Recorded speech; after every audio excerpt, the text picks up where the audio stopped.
pour moi, l'analyste vidéo, il va être ingénieur de données, donc ingénieur de la vidéo, et puis il va travailler avec les entraîneurs, mais aussi avec les joueurs, et puis aussi avec le staff médical, avec le prépa physique, etc. Donc il va finalement être tout le temps en interaction.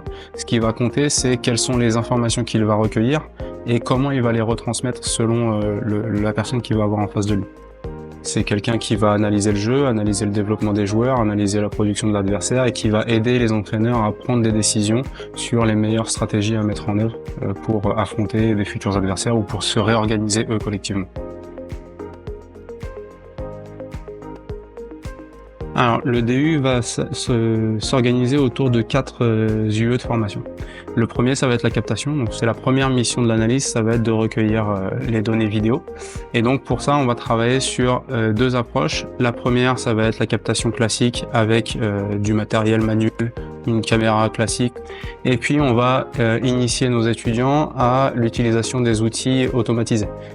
Par exemple, on va avoir la venue normalement de l'entreprise VO qui est une des plus utilisées dans le milieu amateur, qui est une caméra automatique avec 2 lentilles et qui permettent de faire de la synchronisation automatique. Et donc, on a juste à poser la caméra en début de match, lancer la captation et puis on peut aller faire autre chose. Le deuxième UE, ça va être sur la codification et le séquençage qui va nous permettre finalement de découper nos vidéos de manière la plus efficace possible. Et donc pour ça, on va s'appuyer sur le logiciel Hudl Sports Code qui est aujourd'hui leader du marché, notamment sur les clubs élites. Ce qui est intéressant avec ce logiciel, c'est que très vite, quand on va renseigner les informations, on va venir se remplir au sein d'une timeline avec plusieurs lignes qui vont être finalement les différentes actions qui ont été produites. Et à partir de cette timeline, je vais pouvoir récupérer toutes mes stats de match et pouvoir faire du lien avec la vidéo. C'est-à-dire que si je clique sur les buts marqués ici, j'ai simplement à cliquer dessus et j'ai la vidéo qui va apparaître. Troisième UE qui va être sur l'export de données et la production de résultats. Et donc là, on va travailler sur à la fois des logiciels un petit peu haut de gamme, type Tableau ou Power BI, qui vont permettre de faire des présentations de données assez riches. Et puis aussi travailler sur la manière dont je présente les informations selon l'interlocuteur que j'ai en face de moi. Et le quatrième point qui va être essentiel, ça va être la mise en stage. Donc ils vont avoir un stage de 200 heures minimum à faire au sein d'une structure idéalement semi-pro ou professionnelle.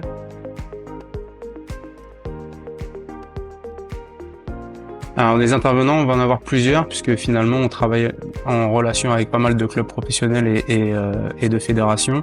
On va avoir notamment le recruteur, le responsable du recrutement féminin du Paris FC qui est Antoine Ferrara. On va avoir les analystes de la Fédération française de football, Thierry Marzalek et Anthony Mafféis, qui sont tous les deux sur les équipes seniors de la Fédération française de football.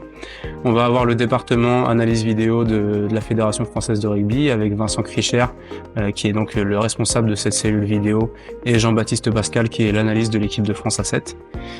Et puis on va avoir d'autres analystes qui viennent du milieu professionnel ou du milieu amateur et qui vont venir apporter finalement l'ensemble de leur expérience du métier.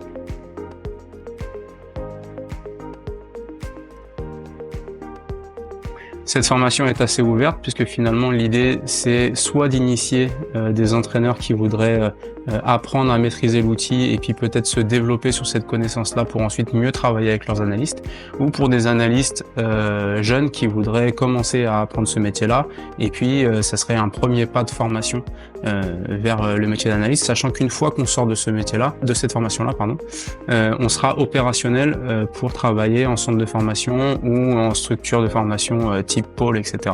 ou même pour être deuxième ou troisième au sein d'une équipe professionnelle. Donc l'idée c'est que à partir du moment où on a la capacité à s'organiser et à donner du temps pour travailler sur la vidéo, on prend tout le monde et on va essayer d'organiser la formation pour les amener le plus loin possible.